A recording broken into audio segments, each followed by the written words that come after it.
Turn to Section 1. You will hear a conversation between Annetta and Charlotte, first-year university students, and Bill, who works for the Student Union Employment Service. First, you have some time to look at questions 1 to 5.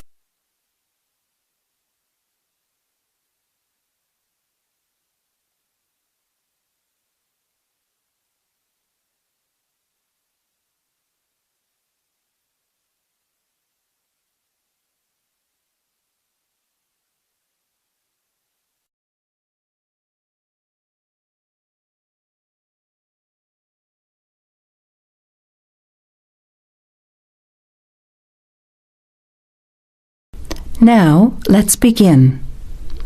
Answer the questions as you listen. You will not hear the recording a second time. Listen carefully to the conversation and answer questions 1 to 5. Hi Bill, this is my friend Charlotte. She's doing first year science too. Pleased to meet you, Charlotte. Annetta told me you want some part-time work. Now, I just have to complete your details on the computer. What's your surname? Johnston. With an E? Yes, Johnstone.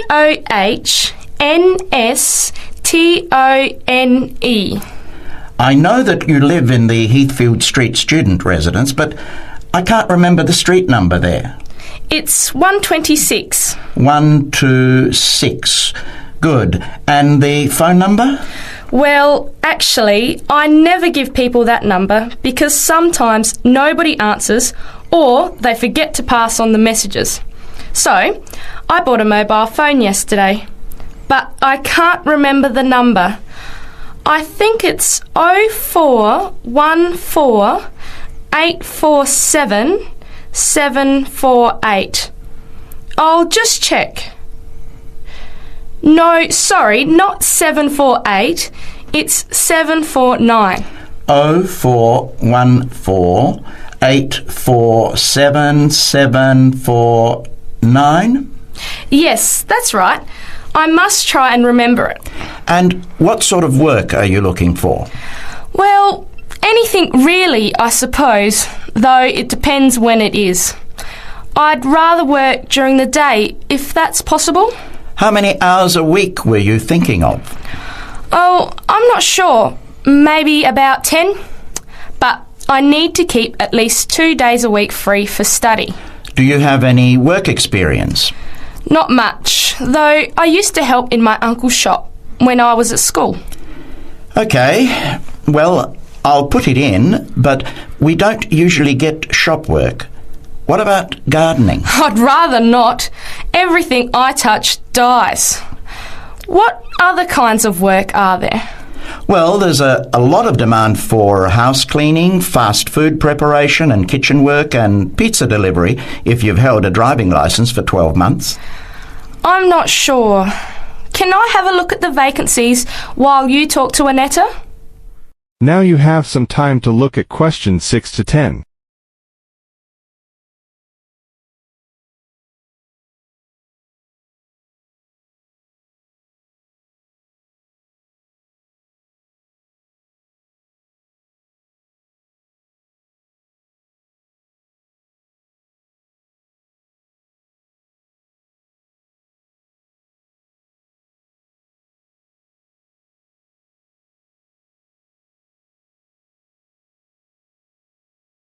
Now listen carefully and answer questions 6 to 10. Bill, I'd like to change my job. You're at the Hamburger Express on the High Street, aren't you? What's the problem? Well, I never know what hours I'm going to work. I start at 7 p.m. and I'm supposed to finish at 11 p.m, but sometimes they keep me until 2 or 3 a.m. Yes, that is a bit late if you have to make a 9 a.m. lecture the next day. And the other thing is the pay. They're supposed to pay me on Thursdays, but they never pay me on the correct day, often not until Friday or Saturday. A few weeks ago, I had to wait until Sunday. They said their son was sick, so they couldn't get to the bank, but they're always making excuses. Yes, that doesn't sound too good. Would you be interested in pizza delivery? You need to have a driving licence. Yes, I've got a licence, but I think I'd like to change from working in the evening. Are there any day jobs available? Well, as I told Charlotte, there are several cleaning and gardening vacancies. And this childcare job that just came in this morning. Do you like children? Yes, I do, actually. What's the job? Let's have a look. Collect the boy aged 4 from kindergarten at 3 p.m. Pick up the other 2 girls who are aged 6 and 9 from the primary school at 3:15. You take them home and look after them. The parents will be home by 7. That sounds quite good. What about the pay? It's the same as you're earning now, 4 hours a day, Monday to Friday, so 20 hours a week. You need to contact Mrs. Alicia Thompson. Her phone number is 91045629 and she lives in Springfield. I've never been to Springfield. I hope I don't get lost. Don't worry. It sounds quite straightforward. Let's have a look at the street directory. The Thompsons live here in Tulip Street, number 252. So you catch the 631 bus, get off here next to the post office in Daisy Terrace. Walk past the post office to the corner, and on the opposite corner is the kindergarten. Then walk down Daffodil Place and cross over to the primary school. Then keep going down Daffodil Place to the corner and turn right into Tulip Street. That is the end of section 1. You have half a minute to check your answers.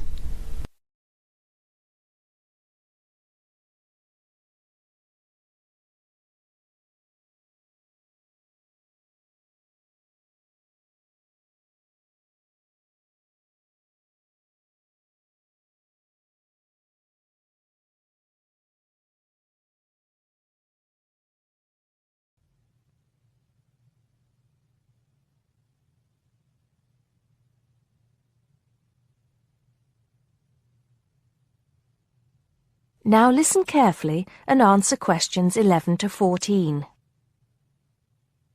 Good morning, everybody. Welcome to the Roman Baths. My name's Amanda, and I'm your guide for today. Before we begin the tour, I'd like to point out that we have child carriers, free of charge, of course, for those of you with young children, and I can see that there are 1 or 2 of you here this morning. It might make things a bit easier for you than using a pushchair.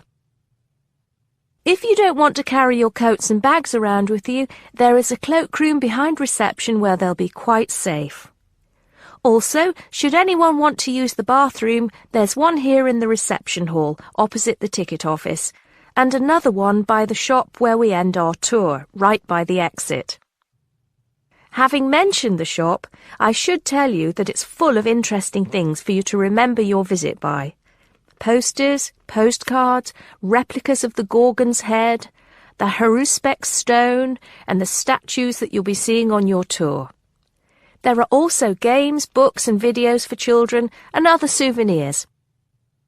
Our first stop will be the terrace, where you will get your first view of the baths.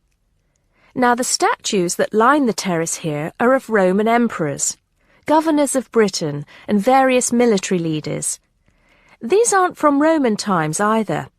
In fact, they were sculpted in 1894, especially for the grand opening of the baths in 1897. But what you can see from here is only a fraction of the whole Roman bath site, which stretches below ground level under the surrounding streets and squares of the town.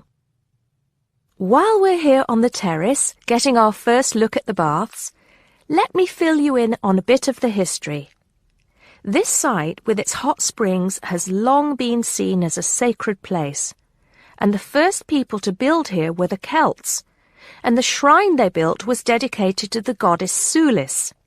Of course, back in those days they had no way of explaining how hot water came to be bubbling out of the ground, so they believed it to be the work of the gods.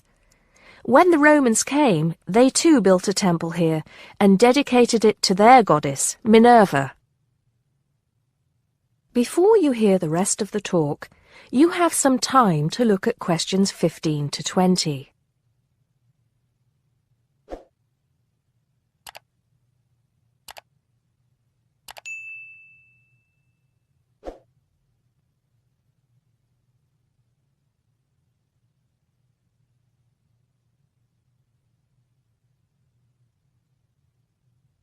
Now listen and answer questions 15 to 20.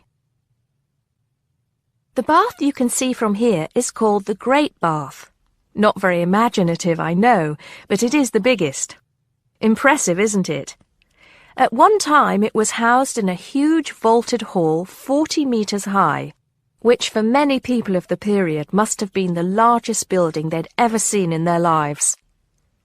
The bath itself is 1.6 metres deep, ideal for bathing, and has steps leading down to the water on all sides.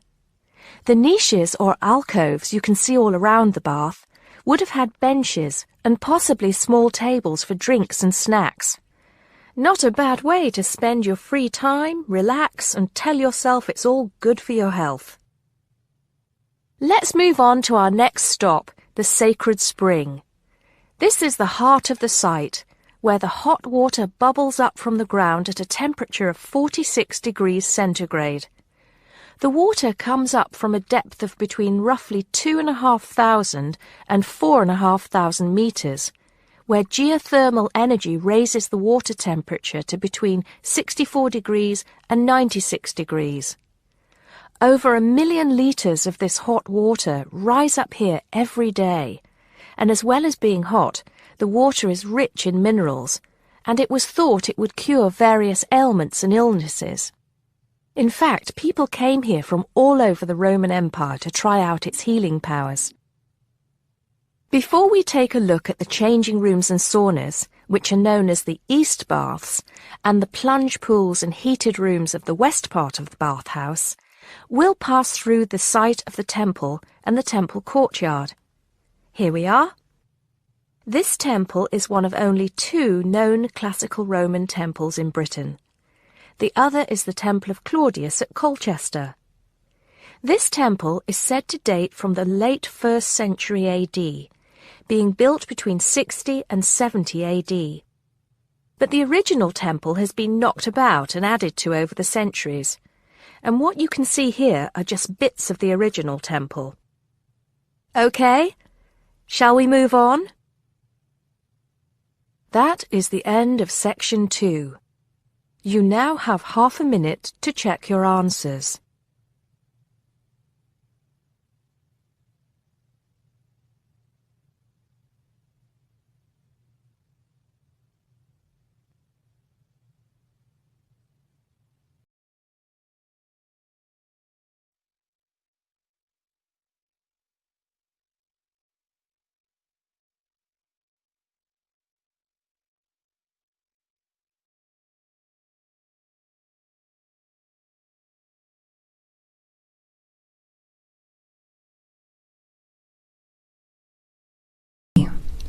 Section 3. You will hear a group of students, Henry, Joe, Nancy, and Gordon, discussing changes to their work experience placement arrangements. Before you hear the conversation, now you have some time to look at questions 21 to 26.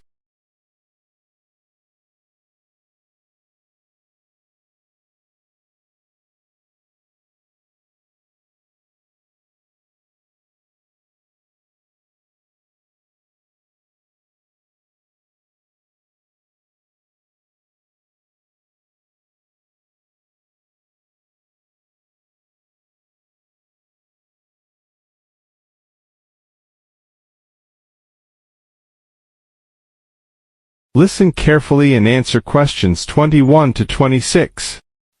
Look, there's the notice that Professor Jones told us he'd be putting up confirming the details of our work experience placements. But I thought that was already arranged. No, he said he'd have to check with the companies that the days we preferred were okay for them. Let's see if any have changed. Teresa's not here today, but her name's first. It says the Uni Bookshop, Friday mornings starting on the 23rd of March. So nothing's changed. I'll let her know. What about Manuel? He's not here either. Is he still going to the music store in the High Street? If it's mainly music, yes, he's still down for that on Friday afternoons starting on the 9th. The day's different. It's changed from Tuesday mornings, but that's okay. I'll tell him. He'll really enjoy listening to music all day. Now, where's my name? Henry. Here it is. I'm going to the beauty shop, and I said I preferred Thursday afternoons. Oh, good, that seems okay. And my start date hasn't changed either. Joe, what day did you opt for? I'm going to Highway Hotels on Monday mornings. Yes, that's okay. And starting on Monday the 12th of March. Oh, has that been changed? Okay, I was scheduled to start the week before. I'll just make a note of that. What about me, Henry? Have I still got the Explore travel service on Wednesday mornings? Just a minute. Where's your name? Let's see. Nancy. Okay, here it is. Explore travel on Wednesdays, yes, but afternoons, and starting date is Wednesday the 14th of March. Has the date changed? No, not the date, just the time, which is fine. I'll get to sleep in. You lazy thing, Nancy. Chris's name is next on the list. Gorgeous Gowns Fashions. What a name. Yes, it sounds good, doesn't it? I'm hoping he'll bring me some free samples. So, has he still got Wednesday mornings? Yes, Wednesday mornings starting on the 14th of March. Okay, I'll tell him when I see him tonight that his arrangements haven't changed. Gordon, what about you? I chose that software company that makes computer games. I can't remember its name, but I asked for Tuesday afternoons. Oh, yes. Here it is. Games to go on Wednesday mornings. There's a note here saying they have their weekly staff meetings on Tuesday afternoons, so that wouldn't be much use to you. That's why they've changed it to Wednesdays, starting on the 21st of March, so you can see their working setup. OK, I'm glad they've changed it. I don't think I'd want to sit through a meeting every week. Before the conversation continues, you have some time to look at questions 27 to 30.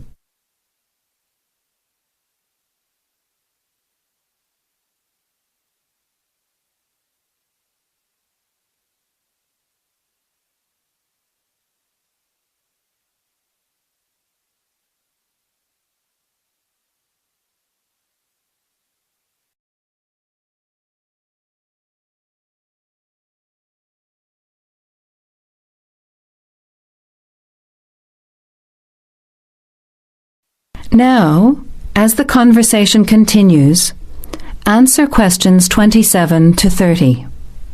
Can someone remind me what time we have to get to our placement in the afternoons? It says here, mornings start at 9 a.m. and afternoon sessions at 1 p.m. Oh, that's a shame. I thought Professor Jones was going to change it to 9:30 a.m. and 1:30 p.m. Yes, he did say that he'd try to make it later, but obviously that wasn't possible. By the way, just in case, what happens if we're ill or something and can't make it? Do we phone the college or the place we're going to? I think we have to phone the company first and then the college. Didn't you get the information sheet about work experience at our last seminar? No, I missed it because I had to go to the dentist.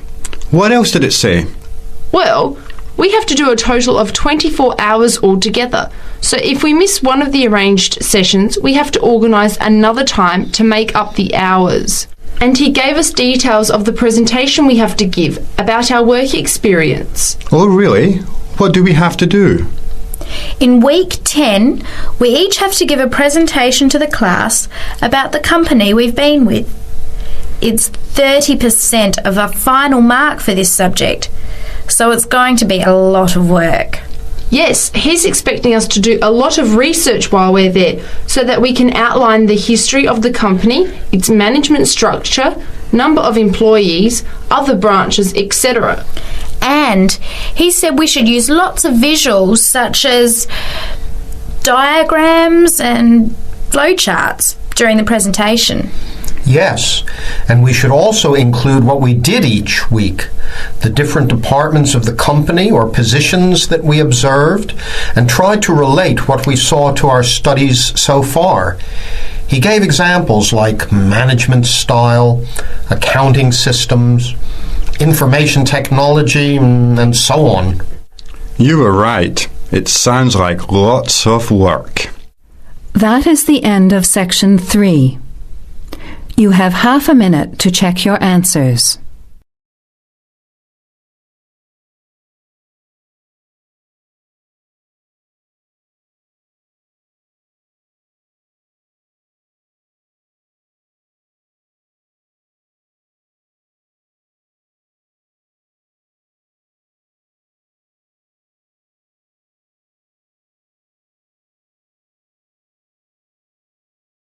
On page 75.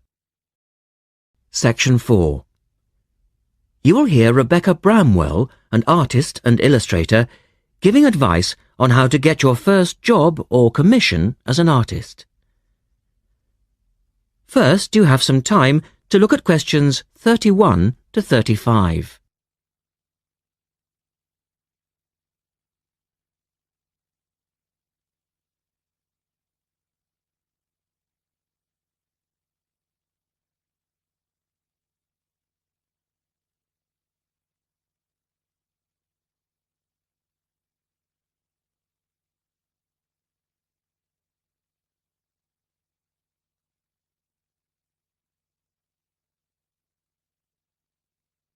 Now listen carefully and answer questions 31 to 35.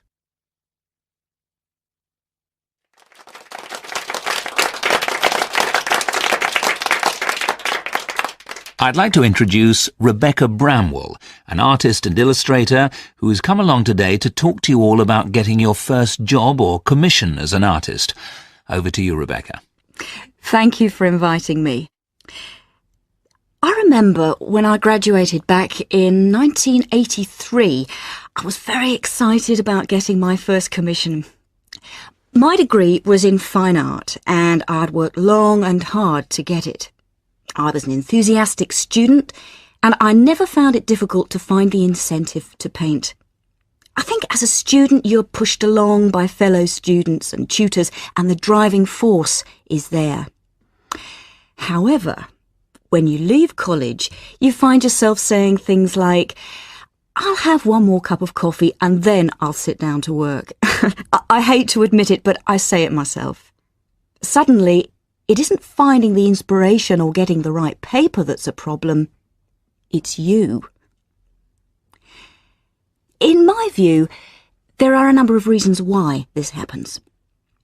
It's a real challenge making a decent living as a new artist. You have to find a market for your work. Often you work freelance and need to take samples or portfolios of your work from place to place. These experiences are common to a lot of professional people. But artists also have to bare their souls to the world, in a way. More than anything, they want praise. If people don't like what they create, then it can be a very emotional and upsetting experience hearing them say this. I began to realise that these problems were preventing me from having a career in art, and so I decided to experiment. I was a painter, but I started to dabble in illustration, drawing pictures for books, cards, and this offered me the opportunity to become more emotionally detached from my work. I was no longer producing images from the heart, but developing images for a specified subject, taking a more practical approach.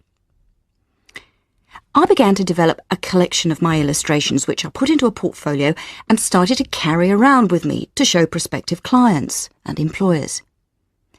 But it was still tricky because publishers, for example, want to know that your drawings will reproduce well in a book. But without having had any work published, it's hard to prove this. Having a wonderful portfolio or a collection of original artwork is of course a first step, but what most potential clients would like to see is printed artwork, and without this evidence, they tend to hold back still when it comes to offering a contract. Look at questions 36 to 40.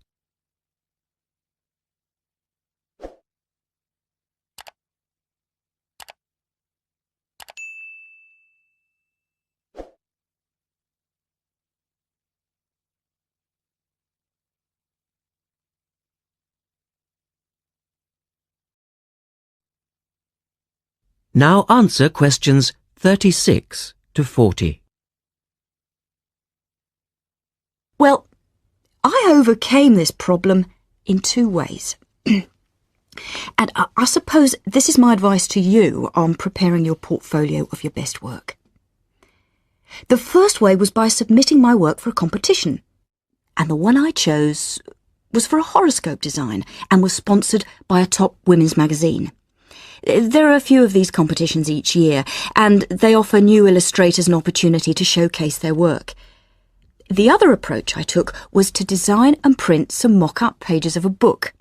In other words, I placed some of my illustrations next to some text in order to demonstrate how my work would look when it was printed. Perhaps I was lucky in that I had taken a degree that provided me with all-round creative skills so that I could vary my style and wasn't limited to a certain technique. Now, I think that is important.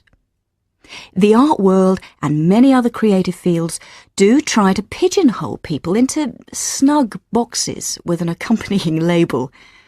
Now, I think you should try to resist this if you feel it happening to you.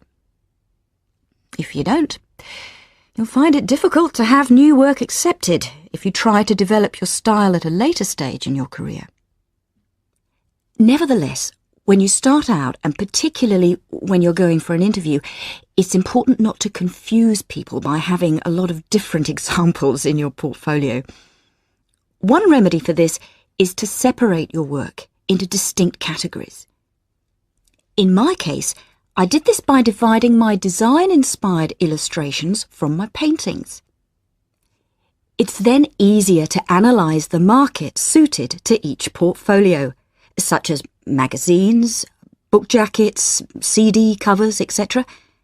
Working under two names is also useful, as it clarifies the different approaches and offers a distinction between them. I think it's been hard for artists to be recognised in anything other than the pigeonholes that they've been placed in. But luckily, these barriers are slowly being demolished. So I really do wish you all the very... That is the end of section 4. You now have half a minute to check your answers.